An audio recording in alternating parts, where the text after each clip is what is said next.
Bonjour à tous, bienvenue sur ma chaîne, sur les lectures livres.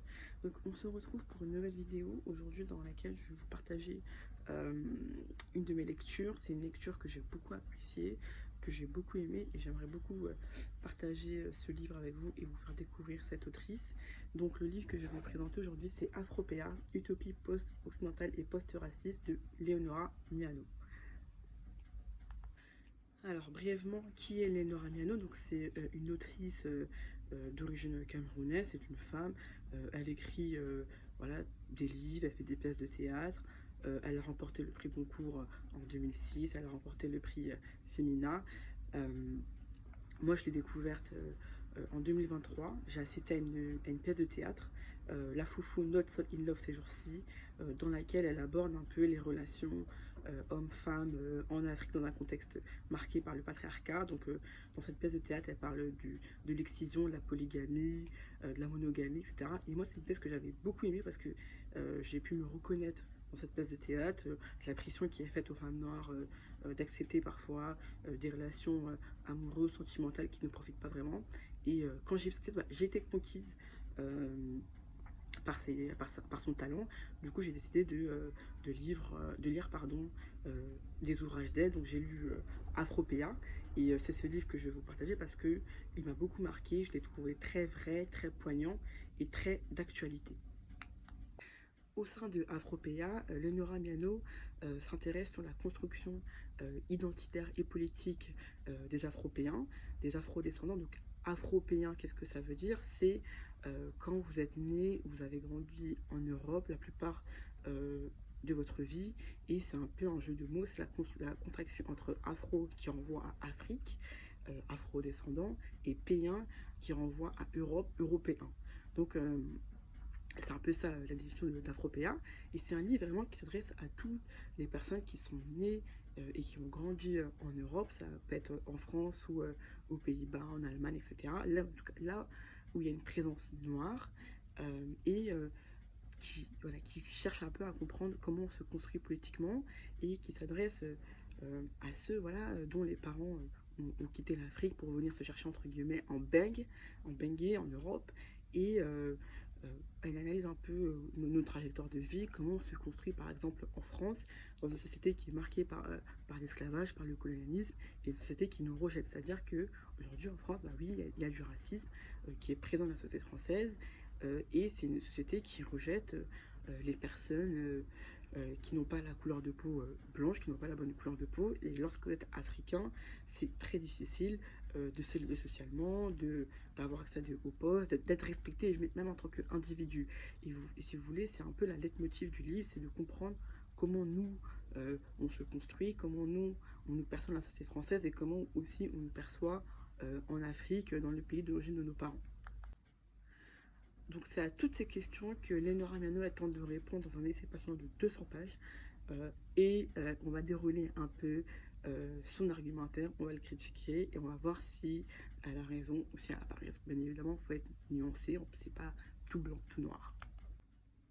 Je vais quand même commencer mon propos par un petit rappel historique. Je vais quand même expliquer comment l'Afrique et l'Europe se sont connues dans un premier temps et expliquer pourquoi. C'est-à-dire que l'Europe et l'Afrique ont une relation, ont une histoire très douloureuse, notamment d'un point de vue africain. C'est-à-dire que on a une Europe conquérante, impérialiste depuis 1492, découverte de l'Amérique, qui n'hésite pas à mettre en esclavage des personnes africaines sur l'ensemble des côtes africaines pour les déporter, les déplacer en Amérique latine ou en Amérique du Nord. Donc voilà. Donc là, il y a eu ce, cet épisode très douloureux qui est encore d'actualité parce qu'il y a encore des conséquences, qui est la traite négrière, la traite transatlantique. Voilà. Petit disclaimer, voilà, petit rappel pour bien cadrer un peu le sujet. Il y a une chose que j'ai appréciée aussi dans ce livre, c'est que dans Afropéa, Léonore Agnano s'interroge aussi sur l'identité noire. D'abord, c'est quoi être noir? Parce que moi, pour moi avant, être noir, c'était juste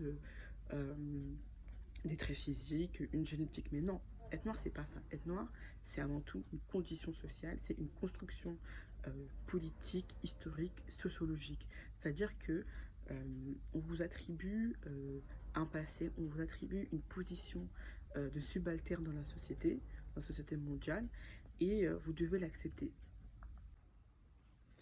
Dans un second chapitre, Leonora Miano traite la question de l'invention de l'Afrique. En effet, l'Afrique est un continent qui a été inventé à la suite du partage de l'Afrique lors de la conférence de Berlin en 1985. Donc, pour ceux qui ne savent pas, c'est que en 1985, les grandes puissances coloniales européennes se réunissent à Berlin et décident de se partager l'Afrique. Donc vous avez la France qui est présente, vous avez l'Angleterre, vous avez le Portugal, vous avez l'Allemagne, vous avez la Russie, et vous avez la Belgique, et il est question de se partager l'Afrique pour la coloniser, pour exploiter ses richesses. Et ce qui est intéressant, c'est que Leonora Miano montre que le terme africain est un terme inventé. Les Africains qu'on connaît aujourd'hui ne se sont jamais définis par ce terme. Donc c'est une entité qui est factice et qui est fausse et qui est erronée. Et que ce qui compte pour les Africains à l'époque précoloniale, c'est l'ethnie et non les nationalités qui sont un concept juridique et politique, les États-nations. Et ça, c'est très important de le savoir parce que y a plein de gens qui ne savent pas en fait ce qu'est l'Afrique. Et elle dénonce aussi les complexes qu'ont les Africains sur le plan identitaire, historique, au même titre que les Afropéens ont des complexes. Et ça, c'est hyper intéressant. Et je ne sais pas si personnellement vous avez remarqué, mais quand vous parlez avec des Africains, lorsque vous vous rendez en Afrique, ces gens-là n'ont pas conscience d'être africains ou même d'être noirs. Pour eux, africain, ça ne veut rien dire en fait. Pour eux, ce qui compte, c'est ton ethnie, c'est ton village, c'est tes ancêtres, c'est ton clan, c'est d'où tu viens, quelle langue tu parles. Et ce qui est totalement différent en France, où il y a une conscience d'être noir. Je sais pas s'il y a une conscience d'être africain, mais c'est pas du tout la même démarche historique, sociologique, et c'est hyper euh, troublant en fait de voir ces différences. Moi, je l'ai toujours remarqué, c'est-à-dire que quand je parle avec des Ivoiriens ou avec des gens voilà, qui sont nés, qui ont grandi en Afrique, euh, quand on leur parle de racisme, on leur parle du racisme que nous, les personnes afro-descendantes, afropéens, subissent en France ou en Europe, ils y comprennent rien. Ils sont largués. Franchement, faut qu'on se le dise. Des fois, ils sont même du côté de l'oppresseur. Franchement, moi, j'ai plein d'amis africains que j'apprécie, mais quand on leur parle de racisme, quand on leur parle de dire ouais, t'es Afrique, t'es noir, etc., ils disent non, en fait, c'est pas dans leur matrice identitaire, en fait. Et c'est assez troublant de voir la différence. De ce constat, on peut se demander quel rapport nous, les Afropéens, on entretient vis-à-vis de l'Afrique. Est-ce que c'est des rapports qui sont douloureux? Est-ce que c'est des rapports qui sont conviviales? Est-ce que c'est des rapports qui sont distants? Et c'est la question à laquelle je vais tenter d'y répondre. Personnellement, et de ce que j'ai vu, c'est que euh, à la maison, l'Afrique est présente. C'est un continent qui est à la fois proche et lointain. Donc, vous avez plusieurs marqueurs d'identification. Vous avez la langue, c'est-à-dire certains à la maison, ils parlent le BT, ils parlent le Djoula, ils parlent le Front, ils parlent le Soninké, ils parlent le Lingala. Quand vous avez d'autres Afropéens qui ne parlent absolument aucune langue de chez eux, aucune langue de leur village, de leur ethnie, et qui la seule langue qu'ils parlent, c'est la langue maternelle, donc le français. Et bien évidemment, ce n'est pas de leur faute parce que on a des parents qui ne font pas l'effort de transmettre la langue ou même la culture à leurs descendants, et c'est notamment le cas des Africains. Euh, on peut apprendre, hein, bien évidemment, il y a des cours de BT, vous pouvez apprendre avec la musique, vous pouvez prendre des cours, vous pouvez vous rendre quand vous avez l'opportunité, quand vous avez l'argent au village. Mais c'est vrai que c'est pas quelque chose de facile qui est donné à tout le monde. Il y en a il y a des Afropéens qui sont jamais allés en Afrique. Ça aussi, il y en a beaucoup, beaucoup, beaucoup, beaucoup, beaucoup de d'Afropéens, d'Africains Africains effectivement, qui ne sont jamais allés en Afrique, et ça c'est problématique, il faut se le dire. Après, encore une fois, c'est pas de leur faute, c'est les parents qui n'emmènent pas parce que là, il y a des sorciers, il y a des problèmes, il y a des litiges immobiliers, les fameux terrains du bled, entre guillemets, il faut les bonnes conditions, ça coûte cher, etc. Est-ce que c'est une fatalité? Non, je pense qu'à partir d'un certain âge, bah, il faut aussi pouvoir se reconnecter avec ses origines, si on a les moyens, si on a l'opportunité, si on a l'argent, parce que tout est une question d'argent. On est dans une société capitaliste, ne l'oublions pas, c'est l'argent qui parle. Et, euh, et c'est hyper important de connaître ses origines, c'est-à-dire que moi, personnellement, j'étais jamais allée en Afrique avant 2 3 ans, et mes parents voulaient pas, ma mère ne voulait pas que j'aille en Afrique, euh, je sais pas pourquoi, parce que voilà, pour des raisons politiques. Et dès que j'ai eu 18 ans, que j'étais en âge de travailler, bah, je suis partie en Afrique parce que, notamment en Côte d'Ivoire, parce que c'est mon pays d'origine, parce qu'il faut que je connaisse ce pays, il faut qu'il y ait une transmission, il faut qu'au moins je mette les pieds là-bas au moins une fois. Donc j'ai mis les pieds là plusieurs fois, j'envisage de repartir et j'ai beaucoup aimé. Et ce que je remarque, c'est que quand nous on va à notre âge, bah, c'est qui tout, soit on aime, soit on n'aime pas. En tout cas, moi j'ai aimé. Et il y a aussi d'autres parents qui font le choix d'emmener leurs enfants en Afrique très tôt.